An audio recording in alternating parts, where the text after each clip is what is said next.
공동체로 나아가는 조직 문화를 만들기 위해서 리더들이 먼저 다가가야 될까요? 멤버들이 리더들에게 다가가야 되는 걸까요? 누구의 사랑이 먼저 선행이 돼야 되나요? 누가 먼저랄 필요 없이 누구나 내가 먼저가 돼야 될 것 같아요. 공동체의 특징은 뭐냐면 모두가 자기가 리더라고 생각해요. 물론 역할에 다름이 있겠지만 그 안에서 더 높은 사람과 낮은 사람이 없다는 얘기거든요. 서로가 서로한테 배우는 관계인 거예요. 그렇죠. 공동체는. 나보다 10살 밑에 있는 직원이라고 하더라도 어떤 부분에 대해서는 내가 그 친구한테도 배울 수 있고, 그리고 그 친구가 나한테 어떠한 가르침을 줄 수 있다는 가능성을 열어놓는 거죠. 내가 리더니까 넌 나한테 배워야 되고 내가 널 알려줄 수 있고, 그게 아니라 서로가 서로에게 배울 수 있는 관계, 그게 공동체인 것 같아요.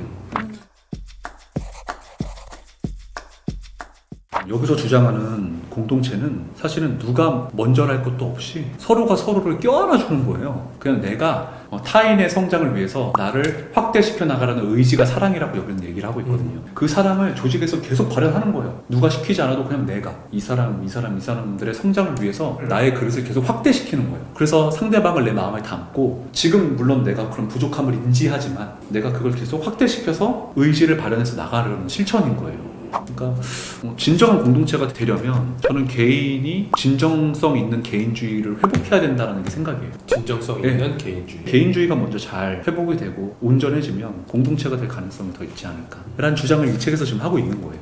아주 공감이 되네요. 네. 개인주의 공동체가 됐을 때 팀원과 리더들에게 가장 좋은 점은 뭘까요? 나답게 살아갈 수 있어요, 인생을. 일터와 가정에서의 삶이 일치하니까 지금보다 스트레스가 반 이하로 줄겠죠?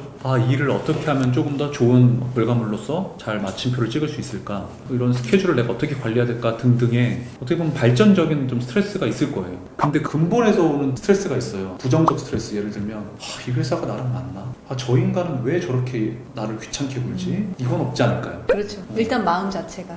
그러다 보니까 우리가 저 인간이라고 하는 조직이 있잖아요. 그러면 나를 드러내지 않아요. 적어도 그 사람 앞에서는. 나를 숨기게 되는 게요, 그게 지금 당장은 내가 아무렇지도 않을 수 있는데요, 그게 누적되면 저는 그게 엄청난 스트레스로 쌓인다고 생각하거든요. 나를 숨기는 게 회사에서도 손해예요. 얘가 무슨 사람인지 모르거든요. 그러니까 이 사람이 무슨 사람인지 모르는데 우리의 회사 조직 안에 존재하고 있다고 생각을 해봐요. 무섭지 않아요? 우리는 그래서 더욱 서로에게 자기의 존재 혹은 자기의 어떤 다움을 드러낼 필요가 있다고 생각해요. 회사의 투명성도 올라가요.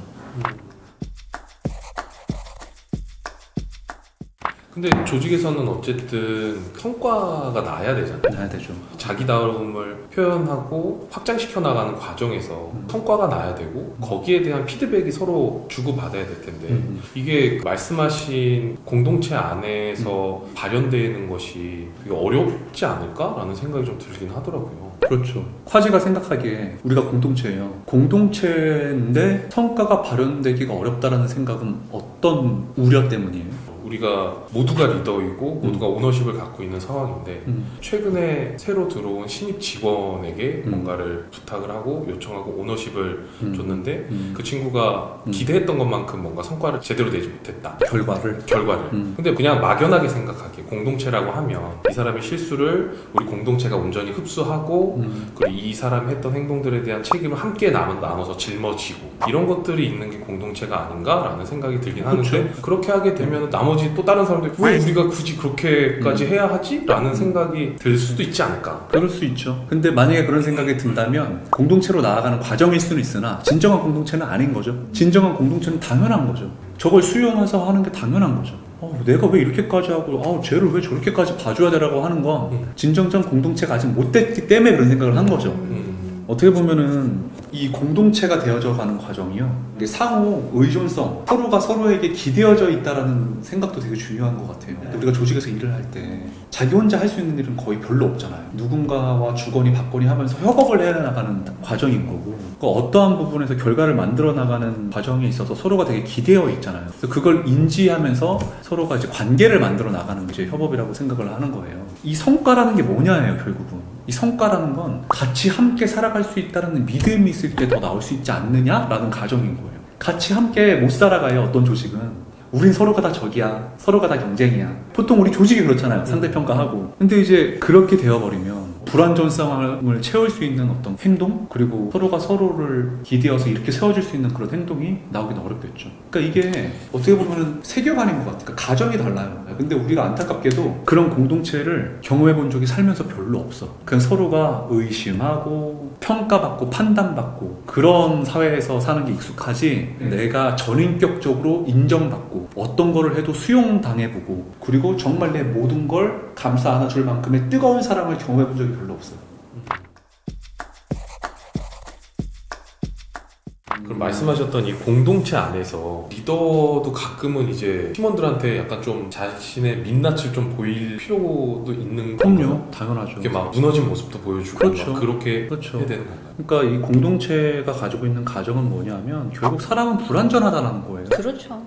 그 불완전함을 누구나 알고 있고 자기도 나의 불완전함을 인정하는 거예요. 근데 우리 사회가 지금까지 나의 불완전함을 인정하는 게 되게 두려운 거였어요. 내가 불완전하는 것 이꼴 내가 능력이 없다라는 것처럼 보여질 수도 있고, 특히 리더면 구성원들이 나를 하찮게 그러니까 혹은 능력 없게 보면 어떡하지라는 두려움도 있을 거고. 나의 권위가 깎인다던가. 그렇죠. 그러다 보니까 자기의 어떤 실수, 염려, 두려움을 인정하는 게 어려웠던 것 같아요. 전반적으로 모두가 다 성숙해야 되겠네요. 성숙해야 되죠. 리더의 그런 민낯을 보고서도 야, 저 사람 되게 무능하다 이렇게 그렇게 판단하지 않고 말하지 않고. 저 사람이 지금 힘든 시간을 보내고 있구나. 그렇죠. 우리가 저 사람의 짐을 덜어줘야겠구나. 그렇죠. 이렇게 생각할 수 있는 정도의 수준으로 팀원들이 이렇게 올라와야 되는 그렇죠. 상황이 되는 거겠네요. 근데 그런 생각이 들어요. 이제 그러면 이제 성숙함이라는 게 굉장히 이제 중요해졌잖아요. 그러면 근데 이런 얘기 많이 해요. 보통 조직에서 교육이나 뭐 조직 문화 활동을 뭘 하려고 그래, 프로그램을. 우리는 아직 준비되지 못했어. 우리 조직은 아직 성숙하지 못하기 때문에 그거 할 단계는 아니야. 근데 이 질문에 대해서 저는 한번 생각을 해보거든요. 그러면 도대체 언제 해야 되는 건가? 그 성숙함이라는 건 언제 올라오는 건가? 성숙함이 올라올 시기는 오는가 가요? 그런 생각을 많이 하거든요. 근데 저는 성숙함이라는 게 정확한 시점을 우리가 잡을 수는 없다. 단지 그런 과정만 있을 뿐인 것 같아요. 그냥 과정이에요. 서로가 서로에게 성숙함의 스승이 되어주는. 그것도 결국은 서로가 스승이 되어주면 되는 거예요. 서로가 무너지고. 그렇죠. 내가 불안정한데 얘도 불안정해. 우리가 서로의 불안정함을 채워주자가 되는 거예요. 우리가 흔히 이야기하는 조직, 회사, 기업이라는 곳은 내가 공동체로 이룰 만한 가치를 느껴야 계속 있게 되는 거 아니에요? 그렇죠. 그렇죠. 자기다움을 계속 표현을 했는데 그렇죠. 그곳에서 올바르지 못한 피드백을 받았거나 그렇죠. 나는 공동체를 추구하는데 다른 사람들은 공동체를 원하지 않거나 이렇게 했을 경우에는 공동체를 유지하기가 어렵잖아요. 그렇죠. 공동체는 가족은 아니에요. 가족이라면은 좀 가족이 더 아니에요. 쉽게 풀어나갈 수 네. 있는데. 그래서 가족도 어떻게 보면 공동체라고 볼 수 있지만 근데 공동체 이꼴 가족은 아니거든요. 공동체는 이웃이죠. 이웃의 특징은 이제 책에서도 썼지만 뭐냐면 언제든 헤어질 수 있는 게 이웃이에요. 맞아요. 우리 옆집에 사는 사람, 우리 혜수님이 내 옆집에 살아요. 근데 혜수님이 원하면 언제라도 이사 가면 돼요. 그리고 그 자리에 또 누군가 새로운 이웃이 와요. 그게 공동체예요. 언제라도 떠날 수 있고 또 그 자리에 누군가 새로 오는 이웃이 있고 그러면서 서로가 알아가면서 또 끈끈한 이웃으로 발전할 수 있고 그러니까 그게 공동체인 것 같아요. 공동체로 가는 게 저는 어려운 문제가 아니라고 생각해요. 그 선택의 문제라고 생각해요. 저는 내가 조직과 사람을 어떻게 볼 것인가에 대한 문제를 선택하는 거예요. 자기의 세계관을 내가 직접 선택하는 거예요. 누가 던져주는 게 아니라. 사람은 일하기 귀찮아할 거고 억지로 할 거고 내가 관리 안 하면 얘네들 뭐 딴짓하고 놀 거고 그냥 그런 존재야라고 보는 게 아니라 사람은 어디서든 자기 역할에 충실할 수 있고 의미만 있다고 생각을 하면은 조금 더 몰입하고 헌신할 수 있는 존재야라고 본다면 충분히 그렇게 조직을 운영할 수 있다라고 저는 생각을 해요. 어떤 조직이라면 그 사람 다음의 DNA를 갖고 있는 사람을 잘 봐야 될 것 같아요. 이 조직 다음의 DNA를 갖고 있는 사람. 근데 이런 것도 중요해요. 내가 어느 조직 공동체에 들어갔어. 나는 여기 공동체니까 나도 한 모습을 막 발현했는데 여기서 수용을 못해. 근데 그걸 잘 봐야 돼요. 진짜 여기서 정말 수용을 못하는 건지 나의 행동이 건지.